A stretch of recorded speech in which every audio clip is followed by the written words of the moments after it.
안녕하십니까. 고품격 카메라 토크쇼 마테쇼에 오신 천재적인 구독자 여러분들 반갑습니다. 저는 사회자를 맡은 이성현이라고 합니다. 와 멋져요. 왜 박수 안 쳐주십니까?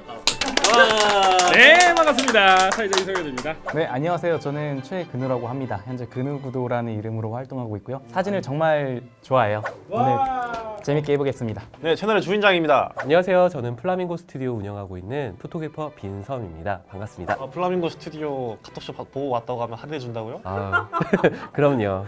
스튜디오 정말 좋습니다. 안녕하세요. 여행 인물 행사 사진 찍고 있는 이은총입니다. 자, 저희 마테쇼에서는 카메라에 대한 많은 오해들을 풀고 정확한 정보를 전달하고 의견이 분분한 주제들에 대해서 한번 이야기해보고 토론회장을 만들고자 이런 프로그램을 기획하게 되었습니다. 자, 오늘의 주제는 뭐랄까, 이거를 좀 과격한 주제라고 저는 표현을 하고 싶은데, 나는 이쪽이 좋다 이렇게 영상 올렸던 테크 유튜버들이 모조리 몰살당했던 주제죠. 바로 DSLR 대 미러리스입니다. 약간 그거 아니야? 호메가 뭐예요? 호날두 메시. 그죠? 우리 형이냐 메조시냐. 아, 죄송합니다. 죄송합니다.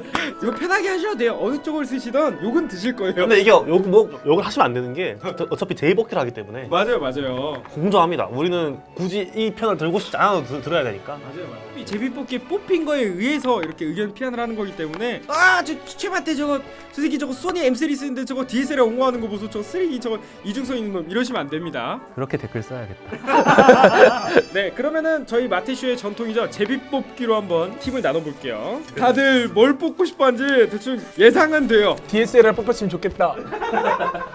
하나 주세요. DSLR은 왼쪽, 미러리스 측은 오른쪽에 앉아주시면 될 것 같습니다.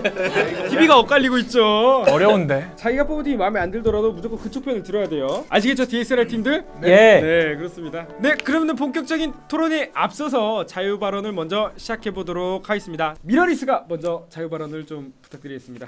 DSLR 이제 입에 담기도 힘듭니다. 요즘 누가 DSLR 쓰죠? DSLR은 구시대 유물일 뿐이죠. 요즘 다 이제 캐논, 니콘 다 풀프레임 미러리스 내고 이제 파나소닉까지 풀프레임 미러리스 냅니다. 이제 플래그십 카메라도 이제 A9 나왔죠. 20연사 되고요. DSLR은 뭐 16연사? 그게 연사입니까? 이제는 미러리스의 시대가 왔습니다. 아, 완벽한 자유 발언이었죠? 완벽하게 어그로를 끌어주셨기 때문에 저는 미러리스를 굉장히 오랫동안 사용을 했던 유저예요. 그래서 파나소닉 G1부터 시작해가지고 지금 이제 소니 A9까지 이렇게 정말 10년 가까이 정말 미러리스 오랫동안 사용을 하고 DSLR도 같이 사용을 했는데, 결국에는 저는 DSLR에서 미러리스로 넘어온 결정적인 이유들은 편리함. 이 미래로 발전해갈수록 사람들은 결국 편리함을 찾을 수밖에 없어요. 그죠? 카메라가 사람을 컨트롤하는 시대는 지났습니다. 이제 사람이 카메라를 편하게 컨트롤하는 시대가 왔습니다. 사람이 먼저다. 야, 안 됩니다.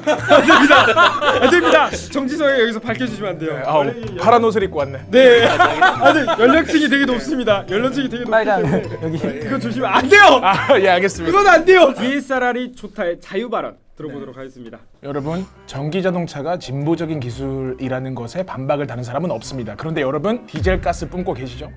미러리스가 진보적인 기술이라는 건 인정합니다. 그런데 실제적으로 상업 작가들 DSLR 쓰고 있습니다. 오, 마치겠습니다. 아, 결과가 증명해주고 있다. 저는 일단 미러리스 이름이 너무 안 예뻐요. 미러리스 뭔가 부족하다. 그죠. 그러니까 기계 자체부터 나는 뭔가 부족하다라는 거를 이미 내포하고 있는 기계 덩어리? 기계 덩어리. DSLR 얼마나 멋있어요. 되게 DSLR. 미러리스 없어 보이잖아요. 미러리스. DSLR 또 영어잖아요, 또.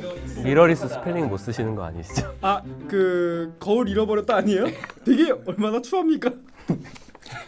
자, 이제 자유 발언이 끝났고요. 본격적으로 토론을 시작하기 전에 앞서서 되게 토론이 격양될 수 있단 말이죠. 제가 박수 치면서 웃으시면은 여러분들도 그 자리에서 딱 바로 멈추시고 같이 웃으시면서 박수를 쳐주셔야 돼요. 그러면은 시작해 보도록 하겠습니다. 본격적인 토론 시작하겠습니다. 어디 한번 말씀해 보세요. 사진을 찍을 때 피사체와 하나가 돼야 됩니다. 아, 그죠. 근데 OVF로 피사체와 보면 하나가 되나요? 피사체와 제가 그럼 모델과 하나가 되나요? 좀 그런데요. 정신적으로 한 가지 좋은 아니요. 뭐 촬영 끝나고 어떻게 될지는 모르겠지만 잠시만요. 말은 그렇게 해요.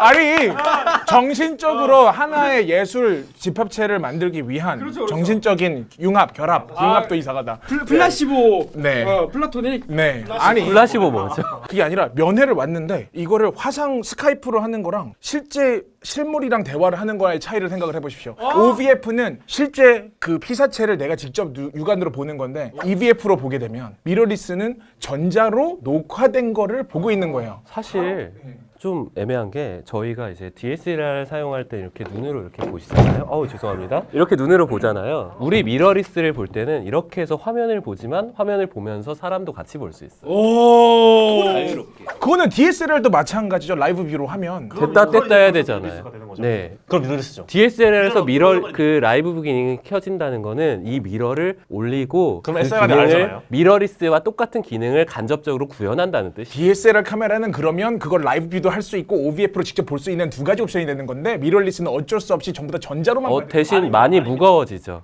아닙니다. 그리고 미러리스도 요즘 200g 정도 하이브리드가 무거워지죠? 됩니다. 엑스프로 2 같은 경우에는 하이브리드입니다. 광각식으로 썼다가 전자식으로 썼다가 됩니다. 그 카메라가 미러리스를 대변할 수 있습니까 전체적으로?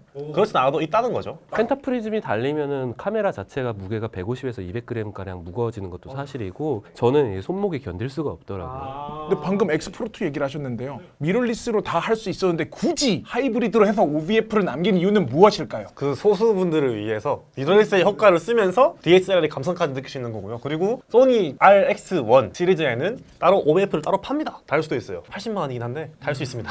일단 뭐 너무 이제 그 직접적인 소통에 대해서 얘기를 하시면서 이제 강조를 하셨는데 사실 소통하기는 미러리스가 더 편합니다. 예전에 우리가 DSLR 카메라들 가지고 이렇게 사람을 찍고 나면 아 오빠 찍지 마라든가 진짜 약간 이 정말 무겁고 정말 그 공격적인 카메라 그 형상으로 사람들에게 긴장감을 조성을 하고 정말 뭔가 제대로 된 소통을 하기가 더 힘든 여건들이 많았어요. 다들 경험을 해보셨겠지만 근데 이 미러리스 작고 가볍고 예쁜 아이들이 나오면서 우리가 정말 소통을 하고 더 인간 대 인간으로서 대화를 하기에 좋은 환경이 이렇게 생겨났습니다. 기술의 발전은 쾌거죠. 그리고 셔터 박스만 움직이고 그 거울이 움직이지 않기 때문에 소리도 굉장히 적어요. 그래서 캔디드 샷이나 스트릿 사진에 적합하죠. 그렇지 않습니까? 아까 스트릿 작가님 뭐 쓰시나요? 카메라. 안 됩니다. 잠시만요.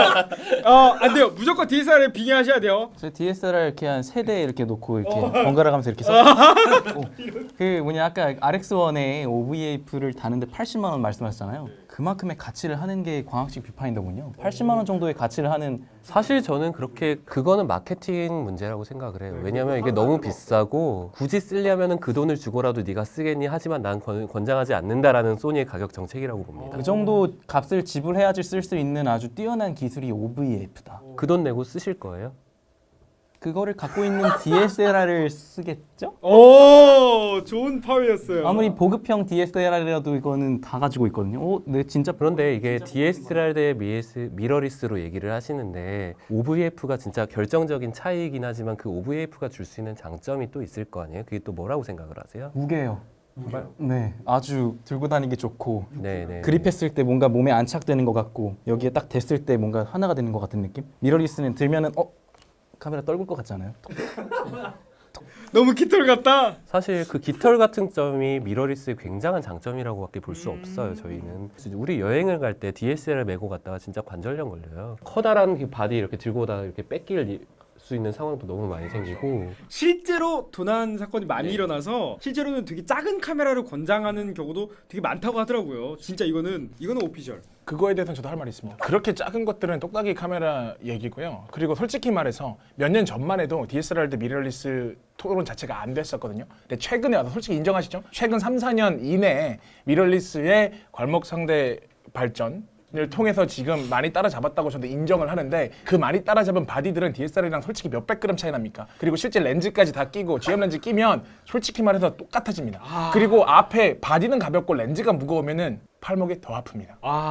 그럴 때는 세로 그립을 다는. 이게 진짜 그 되게 아이러니한 것 같아요. 저도 미러리스를 써봤을 수도 있고 쓰고 있을 수도 있는데 미러리스에 그 소위 말하는 그 좋은 렌즈 GM 렌즈 같은 거 있잖아요. 네네. 그거를 막 뭐 망원 렌즈 70, 200 같은 걸 달면 앞으로 쏠리고 막 맞아요. 무게 중심이라고 얘기하잖아요. 바디 밸런스가 안 맞게 돼가지고 세로 그립을 달거나 아니면 어쩔 수 없이 하거나 그 DSLR 쓰면 손목이 아프다고 하셨는데 오히려 이 무게 중심이 어긋나게 되면 손목에 가는 무리가 더 배가 되는 것 같더라고요. 사실 미러리스용 렌즈들이 고급 렌즈군으로 갈수록 그렇게 비싸고 아직 무거운 게 많은 건 사실이고, 근데 이거는 저는 과도기에 있다고 봐요. 그 광학적으로 점점 작으면서도 이제 좋은 렌즈들이 많이 나오고 있는 시점에, 예를 들어서 비슷한 다른 회사의 다른 줌 렌즈가 나온 건 거의 200g 가까이 가벼워요. 이빨 네. 치료하시는 그런 렌즈 같으면 훨씬 가볍고 스냅 작가들한테도 적합하고 화질 자체도 그렇게 밀리지가 않아요. 어차피 미러리스가 지금 몇 년 안에 그렇게 성장을 해왔다고 하는데 몇십 년 동안 발전하는 시스템을 몇 년 안에 따라잡은 거예요. 이게 의미하는 게 무엇인가? 이 몇 년 뒤에는 이 격차가 또 어떻게 벌어질지 모른다라는 얘기를 드리고 싶습니다. 그러니까 결국 정리를 하자면 아직은 아니다. 지금까지 몇십 년 동안 온 과정에 있어서 그 온 기술의 노하우가 여기에 묻어 있어요. 우리가 지금 미러를 채용한 카메라들이 지금 대부분이라고 생각을 하시는데, 미러가 없는 카메라들도 예전 필름 카메라도 굉장히 많았습니다. 대형 카메라들 같은 건 보면 미러가 없어요. 경통에서 암막을 씌우고 그대로 보는 시스템이에요. 그리고 RF 카메라도 미러가 없죠. 이 미러라는 거는 어떤 카메라를 정하는 기준점이 아니에요. 그냥 기술이 발전해온 하나의 과정에서 편리하고 합리적인 선택을 하다 보니까 그때 당시에 최선점이었던 거죠. 지금의 최선점은 무엇이냐? 미러리스다. 여기서 더 발전하면 어떤 게 나올지 몰라요. 근데 지금에서는 미러리스가 그 합리적인 점을 대치하고 있다는 점까지는 저는 인정을 해야 된다고 봅니다. DSLR이 도태될 거라고 생각하십니까? 도태라기보다는 선택지의 차이죠. 이게 도태가 될지 아닐지는 저는 사실 모르겠어요. 왜냐하면 저도 DSLR 필요할 때 쓰고 싶은 상황들이 분명히 있거든요. 그 가장 핵심적인 부분 중 하나가 카메라 신뢰성을 떠나서 내구성인 것 같아요. 그 DSLR 프레스 바디 보면 아직까지도 현장 가면은 가장 큰 묵직한 이 DSLR을 쓰시는데, 여러 가지 요인들을 봤을 때 그 카메라를 실제로 갈 때 뭐 어디 부딪히거나 하는 경우가 발생할 수 있는데, DSLR은 그런 측면에서 되게 단단하게 만들어진 구조지만 미러리스는 어느 정도 기술이 집약체다 보니까 내구성 측면에서 좀 신뢰도가 떨어지지 않는가. 거기에 대해서는 제가 한마디 드리고 싶은 게, 어제 제 지인 작가의 D810 카메라가 스트랩을 밟아서 이렇게 딱 이 정도 높이에서 떨어져서 마운트 부위가 박살이 났습니다. 2470 VR과 함께. 저도 이제 소니 미러리스 사용을 하고 있지만 아직까지 이제 그 내구성에 대해서 신뢰를 그렇게 완전히 하진 못해요. 그건 있어요. 근데 이제 내구성에 있어서 미러리스가 신뢰성이 없다라는 거를 완전 뒤집어 버리는 업체가 있습니다. 올림푸스죠, 사실. 네, 올림푸스 예전부터 이제 기술적인 측면에서 내구성과 방진 방습에 목숨을 건 브랜드예요. 여기는 진짜 완전 진짜 내구성과 신뢰성의 끝판왕이에요. 그 미러리스입니다. 그게 무조건 이게 양대 이렇게 갈린다는 건 말도 안 되는 거예요. 근데 솔직히 시장에서 올림푸스가 미러리스 시장을 대변하진 않죠. 일본에서는 좀 많이 팔립니다. 한국에서만 좀 기형적인 구조로 캐논, 소니, 니콘이죠. 그리고 또 신뢰성을 얘기하자면 DSLR은 문제가 있는 게 AF 부분에서 문제가 있죠. 맞아요. 그 캐논을 쓰시는 분들은 다 알 텐데 구라핀. 예. 왜냐면 이게 센서에서 AF를 맺는 게 아니라 센서 부분이 아닌 다른 AF 모듈이 AF를 닫기 때문에 이게 거울이 틀어지거나 뭐 연산을 많이 하면은 핀 교정을 또 가야 됩니다. 이게 얼마나 또 스트레스입니까? 사진을 찍어 보면은 진짜 AF가 안 맞는 사진. 지난 10년 동안 내가 사진 찍으면서 어떤 일들이 있었냐면, 자, 캐논을 사용하건 니콘을 사용하건, 특히 캐논이 더했죠. 어떤 서비스 센터가 핀 교정을 제일 잘하는가, 이거에 대해서 정보들이 항상 공유를 하고 실시간으로 업데이트를 되고, 그러다가 어떤 유저분 한 분이처럼 나타나셨어서 핀 교정은 여기서 하면서, 그러다가 이제 미러리스가 나오니까 이제 핀 얘기 싹 들어갔잖아요, 사실. 미러리스에서 핀이 나갔다 하면은 렌즈 관리를 잘못했던가 아니면은 사용자의 실수예요. 이것만 해도 진부한 기술 아닙니까? 핀 교정이라는 게 사실 되게 주기적으로 가는 거잖아요. 우리가 자동차를 몰 때도 주기적으로 정비를 받으러 가야 돼요. 근데 그 핀이 약간 어긋나면은 그 카메라 그 AS 센터에 가서 다른 것들도 같이 점검도 좀 받는 김에 다녀오는 게 있는데, 그래서 사실 제가 미러리스 쓰시는 분들 들어보면은 핀 교정은 문제가 되지 않지만 보다 핵심적인 문제들, 예를 들어 가령 뭐 잘 안 켜진다거나 갑자기 꺼진다거나 그런 컴퓨터를 쓸 때 그 블루 스크린 같은 그런 기계적인 결함 때문에 AS 센터에 가는 경우를 많이 봤어요. 소니만 그렇지 않나요? 근데 많은 미러리스들이 사실 소니가 미러리스 시장을 대변하긴 대변합니다. 그리고 저도 이제 DSLR도 사용했었고 미러리스도 사용했는데, 저는 솔직히 미러리스를 쓸 때 서비스 센터로 더 자주 갑니다. 왜냐면 먼지가 훨씬 더 잘 들어가거든요. 아, 그건 EOS R 쓰시면 됩니다. 아 근데 평균적으로 솔직히 먼지 들어가는 것 때문에 서비스 센터 가고 핀 교정 가는 거랑 비슷합니다. EOS R 쓰면은 먼지가 어떻게 궁금해요, 저도. USR은 셔터가 닫혀 있어요.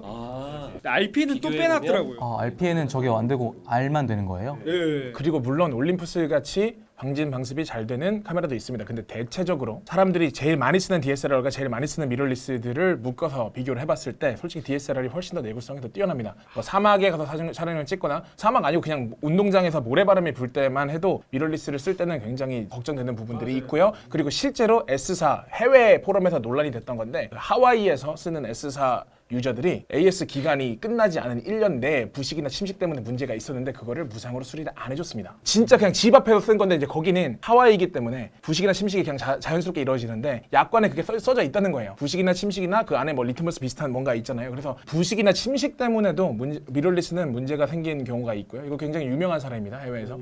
사실 그거는 부식이나 침식으로 문제가 생겼던 경우 예전에 한 7, 8년 전에 니콘 공종으로 제가 경험을 이제 했던 적이 있고요. AS 이제 무상으로 안 된다 그 얘기 똑같이 들었고요. 그거는 어떤 미러리스냐 DSLR의 이 문제를 떠나서 그 판매 회사들이 그 서비스 약관을 넣는 그 문제라고 저는 봐요. 그리고 이제 아까 핀 교정하면서 이제 딴 거 점검하고 그런 얘기를 하셨는데 핀 교정 오래 걸립니다. 2, 3주 걸리죠. 기계가 뭐 매장마다 다 있는 것도 아니고 먼지에 대해서는 미러리스가 아직까지 약점을 많이 갖고 있는 거 사실이에요. 이제 먼지 털이 기능 같은 거 이제 좀 원터치로 좀 기능이 넣어줬으면 좋겠어요. 바디 바깥쪽에다 이렇게 먼지 털이 버튼 하나 딱 해서 누르면 바로 배출이 되던가 이렇게 하는 식으로 좀 기술이 좀 그리고 여기 셔터막 닫혀 있는 것처럼 더 이제 앞으로 미러리스는 경쟁이 계속 가속화되고 있기 때문에 앞다퉈서 이런 기능들을 넣을 거예요. 사람 그럴 수밖에 없다고 봅니다. 저는. 스펙적인 면으로만 봤을 때는 저는 이제 동등한 위치에 있다고 생각은 합니다. 그런데 실상은 어떻죠? 사진 작가들 해외 국내 막론하고 통계로만 보면 제 뇌피셜이지만 DSLR 쓰는 사람이 훨씬 많습니다. 많아요. 훨씬 많아요. 맞아요. 결혼식장 가면은 다 캐논 이제 DSLR 들고 오시거든요. 아 결혼식장 소니로 많이 네, 바뀌었어요. 요즘 바뀌었어요. 아직 많이 결혼식을 바뀌었어요. 안 해봐가지고요. 그리고 아직까지도 그 미러리스에 대한 인식 때문에 고객님들이 제가 사진을 찍으러 왔는데 미러리스를 들고 있으면 아 이거 DSLR 아니네요. 혹은 미러리스로는 촬영하면 안 되겠습니다라고 얘기하는 경우가 아직도 있어요. 이제 그게 저는 그거를 무조건 옹호하는 건 아니고 저는 미러리스가 DSLR이랑 비슷한 성능을 낼 수 있다고 판단을 하지만 인식이 바뀐 지 얼마 안 되었기 때문에 아직까지 광고주나 고객님들이 무시하는 경우가 있어요. 그게 이제 클라이언트를 떠나서 이제 실제 사용하시는 작가님들도 이미 갖춰놓은 렌즈군들이나 이미 갖고 있는 시스템들이 거기 캐논이나 니콘에 최적화되어 있는 그런 경우들이 많기 때문에 아직까지 못 바꾸신 거예요. 그래서 소니는 그걸 잡으려고 마운트 어댑터라는 강수를 두죠. 시그마나 아니면 뭐 이런 데서 서드 파티에서 나오는 거긴 하지만 호환율이 굉장히 적절하잖아요. 요즘은 또 USR이나 니콘의 Z6가 나와가지고 자사 어댑터를 사용해서 자사 렌즈들을 잘 쓸 수 있습니다. 자사 렌즈, 타사 렌즈 포함해서 다 끌어안겠다는 전략들을 회사들에서 갖고 있는 거예요. 왜냐면 그거는 미러리스가 렌즈군이 부족하다는 걸 덮기 위한 수단일 아닙니다. 뿐입니다. 왜냐면 그게 비교 대상이 저희는 몇십 년간 누적이 된 올드 렌즈를 네이티브로 쓸 수 있다는 거와 비교를 했을 때 이게 네이티브급 AF라고는 하지만 저도 MC11이랑 다 써봤고 테카트도 다 써봤거든요. 그런데 그래도 네이티브 렌즈를 D렌즈 막 옛날 거 쓸 수 있는 거랑 비교가 될 수는 없습니다. 제가 볼 때는. 근데 그걸 비교가 될 수 없습니다라고 하고 지금 근거가 굉장히 부족하신데 일단 지금 캐논에 있는 제가 50.4라는 D 렌즈를 제가 소니 바디에 껴서 썼을 때 어떤 느낌이었냐면 캐논에서 있을 때보다 핀을 더 빨리 잡아요. 그리고 더 정확하게 잡아요. 근데 호환이 안 되는 렌즈가 굉장히 많긴 호환이 안 되는 렌즈들이 있는 거는 사실이고 거기도 이제 그 브랜드별로 적시를 할 거예요. 특히 미러리스 같은 경우에는 DSLR보다 플랜즈 백이 짧기 때문에 DSLR은 다른 회사 렌즈를 쓸 수 없지만 미러리스는 다른 회사 렌즈를 쓸 수 있다. 이런 방식으로 접근하면 미러리스가 훨씬 더 좋죠. 그리고 플랜지벅이 짧기 때문에 화질의 개선도 있고요. 그런데 일반 사용자들이 카메라 하나를 사고 렌즈 두세 개 같은 걸 살 때 좀 한 10만 원, 20만 원대에 살 수 있는 네이티브 렌즈들이 많다는 건 캐논 같은 경우는 점팔 7만 원이면 사죠. 근데 소니 점팔은 30만 원 정도 합니다. 플랜지백이 짧아서 렌즈를 선택할 수 있는 건 수백 개가 되지만 결국 선택할 수 있는 렌즈는 5개가 안 되잖아요. 보통 한 두세 개 사잖아요. 근데 그 네이티브 종류가 워낙 많아서 그게 문제가 되지 않습니다. 그런데 그 문제는 이제 슬슬 해결이 되고 있는 게 캐논 같은 경우에는 EOS-R이나 EOS-R-3 어댑터를 주고요. 그리고 EOS-R이 나온 지 4개월 됐는데 서드파티 렌즈 회사인 삼양에서는 벌써 이제 RF 마운트 렌즈 냅니다. 그런 식으로 이제 미러리스가 렌즈군이 작다는 건 옛말이고요. 사고 싶으면은 이제 거의 모든 12mm에서 400mm까지 다 커버가 이미 가능합니다. 가격 안정화라는 게 있잖아요. 우리가 물건이 시장에 풀리고 나서 중고가 많이 돌고 수급이 많이 됐을 때 그게 가격이 이제 떨어지는 건데 많이 사용하는 사람들이 있는 카메라들 미러리스 안에서도 이미 가격이 떨어질 대로 떨어진 카메라들 렌즈들 굉장히 많아요. 그것처럼 마포. 마포는 이제 거의 폭락을 했죠. 네, 사실. 5만 원이 삽니다. 미러리스라고 해서 렌즈군이 적다라고 하는 것도 어떻게 보면은 미러리스 회사들의 홍보 부족이지 진짜로 렌즈가 쓸 게 없어서 그러는 건 이제 시대는 거의 지났어요, 사실. 근데 이거 왜 이렇게 분위기가 싸해졌나? 네, 우선 한번 우선. 네. 그럼 다른 걸로 좀 화제를 돌리죠. 지금 제가 다른 얘기 하겠습니다. 네. 카메라 토크쇼니까 이제 사진뿐만 아니라 영상의 어. 논점으로 보면은 이제 영상 기기들은 다 미러리스죠. 일단 캠코더 보십시오. 미러가 필요합니까? 필요 없죠. 어차피 전자속도로 찍기 때문에. 요새 다 브이로그 카메라 찾을 때 어떤 카메라 추천합니까? 뭐 M100, A6500, M50. A6400. 뭐 5100 이런 거 하지 않습니까? 다 미러리스잖아요. 다 뭐 미러리스고. 레드 쓰지 않습니까? 그것도 미러리스입니다. 아 맞네요. 아 그렇습니까? 그러면 안 돼요. 잘 하셔야 돼요. 그리고 또 한마디 하자면은 시중에 지금 풀리고 있는 DSLR들은 또 센서 시프트 방식의 손떨방을 잘 안 쓰지 않습니까? 그런데 미러리스는 우측 손떨방이 요즘 거의 다 벽편화됐기 때문에 캐논 빼고요. 다 벽편화됐기 때문에 그런데 캐논 왜 자꾸 빼요? 서운하게. 빠져야 되니까. 근데 우측 손떨방이 있다고 해서 마태님은 영상을 핸드헬드로 찍습니까? 찍습니다. 그거는 진짜 되게 좋아요. 조금 생각하는 게 제가 지금 캐논의 USR을 쓰고 그 전에 M3 썼었지만은 그 전에 GH5를 썼을 때 GH5S가 나왔었죠. 또 고감도에 되게 유리한. 근데 저는 S로 절대 넘어가지가 않았었어요. 브이로그에서는 진짜 손떨방이 굉장히 큰 이점을 가지고 왔는데 감도가 쓰레기여서 바꿨지. 상상보다 좋아요, 진짜. 진짜. 손떨방 없는 카메라로 영상을 찍는 분은 지금 구글에 애프터 이펙트와 워프 스테빌라이제이션을 한번 검색을 해보십시오. 네. 아 근데 이거 또 조심하셔야 될 게 인정하시죠? 그거 매기면은 또 울렁울렁거려. 울렁울렁.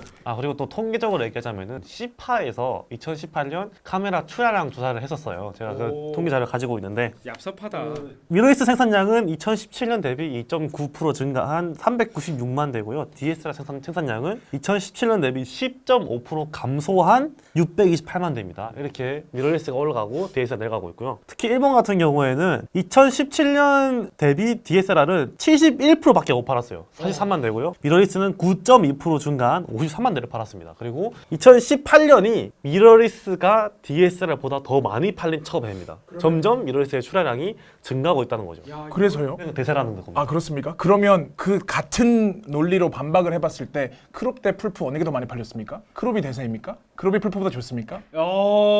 센서는 행복순인 게 거짓인 겁니까? 요즘 좀 거짓인 것 같긴 해요. 그걸 이렇게 하여 맞죠? 출하량이 많다고 해서 대세는 맞지만 사실 그게 좋다는 의미는 또 아니게 되는 거거든요, 사실. 대세지만 좋을 수도 있는 거잖아요. 그죠. 네. 미러리스 대세지만 잘 팔리지만 성능도 좋아요. 왜 인정을 안 하시는 건지 모르겠어요. 근데 출하량은 제가 볼 때 완전 빼는 게 좋은 게 아이소티랑 모닝이 람보르기니보다 더 많이 팔렸습니다. 그거 맞는 말이에요. 이게 극단적인 예라는 건 아는데 출하량과 점유율만 가지고 이 시스템이 다른 시스템보다 월등하다고 얘기하기는 힘들 것 같고요. 그렇죠. 그거는 맞는 말씀이신 게 출하량이 얘기하는 거는 한 가지예요. 앞으로 이 회사들에서 더 팔릴 거다라는 판단을 했기 때문에 그렇게 출하량을 늘리는 거죠. 저도 인정합니다. 10년 뒤에는 저는 자율주행이나 전기자동차가 지금보다 훨씬 더 보편화될 거라는 걸 저 인정을 해요. 지금 전기자동차를 계약할 생각이 없습니다. 아직 때가 아니거든요. 그리고 면허가 없긴 하거든요. 근데 면허가 없. 그거 없는데. 아니 근데 제가 만약에 선택을 하게 된다면 선택을 하게 된다면 전기자동차는 좀 아니다. 그리고 또 초보자의 눈으로 봤을 때 DSLR을 사용하기 좀 꺼려지는 이유가 미러리스는 이제 노출 시뮬레이팅이라고 하죠. 맞아요. EVF에서 노출을 내가 정확히 어떻게 맞추고 있는가가 확인이 되고 또 심도를 내가 어느 정도 표현하고 있느냐가 정확히 전자식 뷰파인더로 볼 수 있습니다. 근데 DSLR은 그런 게 안 되고 심도 미리 보기 버튼이라는 게 있죠. 보호기는 이게 없어서 심도 미리 보기 자체를 할 수가 없습니다. 초보자분들이 사진이나 영상을 찍기에도 굉장히 DSLR은 불친절하다는 거죠. 그걸로 쓰면서 내가 DSLR 예전에 쓰던 것들보다 이걸로 했을 때 더 좋은 작품들을 많이 만들었어요. 과학식으로 보는 게 더 부럽다고 생각했던 게 전자식으로 봤을 때 표현이 잘못되는 경우도 좀 있었어요. 맞아요. 이 화소가 달라가지고 각자 가지고 있는 장점과 단점들이 되게 분명하다고 생각을 하거든요. 그러니까 제가 지금 그 얘기를 하려는 건데요. 극단적으로 어두울 때는 물론 육안으로 볼 수 없는 걸 EVF로 볼 수 있는 건 맞는데 근데 일반적으로 그런 상황이 됐을 때 셔터 스피드가 30분의 1 미만으로 가거나 60분의 1 미만으로 가면 EVF에서 프레임이 끊기는 현상이 있거든요. 생겨요. 예. 그래서 사실은 실내에서 지금 여기 불을 모두 다 끄면 OVF로 솔직히 다 보입니다. 동공에 조금만 적응을 하면 보이는데 EVF로는 그게 1초에 막 프레임 8개 정도로 막 이게 탁탁탁탁 이게 끊겨서 보여요. 그래서 그런 면에서는 불편하고 되게 이질적일 때가 있어요. 그리고 저 단점, 진짜 큰 단점 하나 떠올랐어요. 네네. 이건 제가 실제로 저번에 카톡쇼 나왔을 때랑 지금 비교하시면 안경이 달라졌죠. 네네. 여러분, 제가 안경을 새로 맞췄는데요. 난시가 막 5배 이상으로 안 좋아지고 오른쪽 눈 시력이 떨어졌습니다. 그래서 실제 안과도 제가 다녀왔는데요. 근데 이거는 제 개인적인 발언일 수도 있고 위험한 발언일 수도 있는데 이건 어쨌든 저한테는 일어났으니까 저한테는 100%거든요. 근데 저는 촬영을 굉장히 거의 하루에 몇 시간은 EVF로 촬영을 했는데 오른쪽 눈 시야가 많이 떨어졌고 안과 의사분에게 경고를 받았습니다. 오, 뭐 하루 종일 뭐 블루라이트 쐈냐, 왜 이렇게 됐느냐, 뭐 이런 식으로 물어봤는데 근데 저는 이게 촬영 때문이라고 생각을 해요. 실제로 눈에 굉장히 피로감을 줍니다. 이거는 진짜 맞는 게 왜냐면은 아직까지도 VR 사용하면은 그런 얘기 많이 듣잖아요. 되게 완전 어두운 곳에서 완전 쨍한 빛을 받고 있으니까 굉장히 시력에는 타격이 있을 거란 말이에요. 저도 제 개인적인 발언이긴 한데 양쪽 안 시력 차이가 많이 틀어져가지고 저도 그래요, 근데. 라식 재수술을 죄송 이건 너무 개인적인 얘기지만 아니에요. 근데 진짜 그렇잖아요. 라식은 어디서 하셨나요? 지금 벌써 저희 둘이 지금 같은 현상을 저희 둘이 네, 저도 오른쪽이 마이너스 1 더 사실 받아요. 이거는 인정을 다 같이 하고 갈 수밖에 없는 부분인 게 전자 제품을 우리가 사용하는 데 있어서의 한계점인 것 같아요. 라이브 뷰를 더 많이 쓰던지 하면서 사용 습관을 개선할 수밖에 없는 단점인 것 같아요. 생각해보세요. 여러분 어렸을 때 핸드폰 이렇게 보거나 TV 앞에서 이렇게 보면 어머님이 와서 등짝을 때립니다. 지금 여러분의 어머님이 지금 EVF를 쓴다는 걸 아시면 과연 좋아하실까요? 아우 회초리 맞죠, 회초리 맞아. 네, TV를 눈앞에 이렇게 두고 보는 거랑 똑같아요. 진짜 그거 회초리 맞는 일이 그거는 진짜 두들기 맞는 일이죠. 한쪽 눈으로만 오. 야 이거는 어쩔 수 없네요. 이거는 미러리스가 현 시점에서 하이브리드 뷰가 보편적으로 됐을 때는 이 의견을 낼 수 없었지만은 사실 뭐 진짜 어쩔 수 없는 문제예요. 후지 필름의 그 모델 빼고는 다 전자식이다 보니까. 그래서 예를 들어서 여기 A9 같은 데에도 이렇게 후지처럼 여기 수광창을 하나 뚫어가지고 딱 이제 하이브리드로 볼 수 있게 블루라이트 차단 필터라도. 괜찮다. 근데 색감 달라진다 또 뭐라. 그건 그렇죠. 시력이 떨어지면 실제 사진 촬영을 안 할 때 저희가 육안으로 보는 게 4K에서 HD로 떨어지는 것보다 더 저희 카메라 쓸 때 그런 거 엄청 따지잖아요. 아 이거 4K 안 돼? 안 사. 근데 이거 4K 된다고 해서 EVF로 이렇게 촬영하면 사진을 안 찍은 모든 상황에서 4K를 잃어버릴 수가 있어요. 공익 광고 옆에서 나오셨네. 사랑하는 사람과 어머님을 보는데 이제 4K 화질을 못 보는 거예요. 안경을 써도 1.6 이상으로 교정이 안 되거든요. 다 웃으세요. 네. 아 재밌다. 맞습니다. 포토 저널리스트들 보면 다 DSLR을 거의 다 쓰고 있는데 특히 그 미러리스는 어쩔 수 없이 기계고 컴팩트하게 만들어지다 보니까 배터리도 그만큼 사이즈도 작아지고 과열되면은 발열 현상도 좀 생기고 솔직히 미러리스에서 발열 인정합니다. 마태님 옷이랑 제 옷 보시면 알겠지만 이제 춥지 않죠? 빨리 펌웨어 업데이트를 해줘야 됩니다. 소니에서. 그러니까 이번에 A9 펌업을 해서 굉장히 좋아졌다고 하는데 그럼에도 불구하고 기본 베이스 자체가 좀 너무 조리개 돌아갈 때 0.1초, 0.2초씩 그 느리게 따라와요. 이렇게 렉이 좀 있죠. 조리개 돌리면 내가 1.8에서 4까지 돌리는데 실제로 4까지 간 게 맞을 거예요. 근데 그 따라오는 건 나 따라와 약간 이러면서 따라온단 말이에요. 이게 프로들한테는 어떻게 보면은 진짜 신뢰성이거든요. 저는 그 DSLR 쓸 때 되게 좋았던 게 부팅이 되게 빨랐어요. 근데 소니 카메라 같은 경우 부팅해놓고 라면 끓여 먹고 오거든요. 그럼 다 켜져 있어요. 진짜 캐논 딱. 바이오스 업데이트를 해줘야 되겠고. 자 이거는 펌웨어 되게 문제예요. 이거는. 힘을 보태드렸어요 많이. 저희가 이기고 있던 거 아닙니까? 착각도 자유시.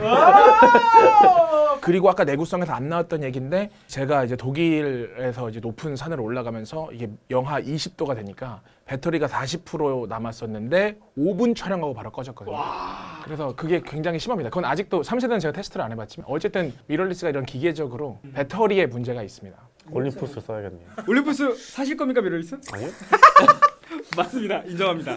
물론 미러리스가 세대 교체라고 있지만 아직까지는 그 많은 상업 작가들이 DSLR 쓰고 있는 건 다 인정은 하시죠.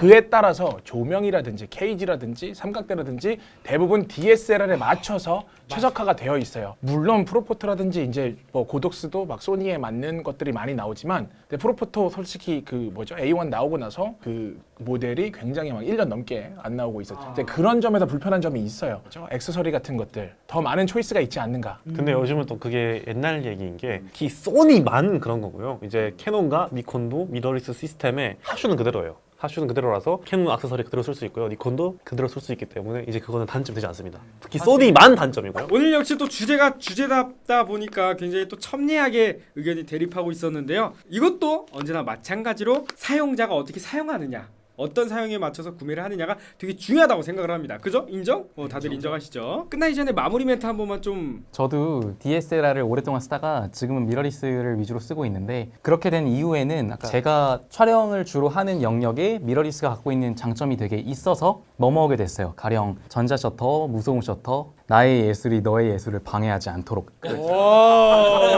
DSLR은 묵직하고 셔터음도 크고 하다 보니까 방해가 될 수도 있어요. 내가 방해를 하고 있다는 생각이 오히려 내 촬영에도 방해가 될 수 있더라고요. 그래서 내가 어떤 촬영을 주로 할 것 같은가에 따라서 카메라를 설정하시면 될 것 같습니다. 솔직히 저도 미러리스를 사용하고 있고요. 미러리스 구매를 걱정하고 계신 분들은 미러리스 사셔도 됩니다. 미러리스 써도 돼요. 근데 DSLR에서 버릴 수 없는 장점들이 있습니다. 그리고 DSLR은 도태되지 않습니다. 아직까지는. DSLR과 미러리스를 우리가 싸우자고 얘기를 한 게 아니고 두 개가 어떻게 다른지를 보면서 이제 나에게 더 맞는 게 어떤 것인지 선택하자, 이런 취지로 토론을 한 거니까 즐겁게 봐주셨으면 좋겠고 감사합니다. 미러리스가 좋든 DSLR이 좋든 결국 내 손에 맞는 카메라 제일 좋은 거 아니겠습니까? 오늘 토론은 여기까지 하도록 하겠고요. 재미로만 봐주셨으면 좋겠습니다. 뭐 싸우자고 하는 건 아니니까요. 저희 마테쇼는 시청자 여러분들의 생각도 존중해드립니다. 오른쪽 상단의 느낌표 버튼을 누르시고 나는 DSLR이 좋다, 미러리스가 좋다, 혹은 기타 등등이 좋다, 이렇게 투표를 해주시면 더 좋을 것 같습니다. 그에 맞춰 소중한 자료로 사용하도록 하겠습니다.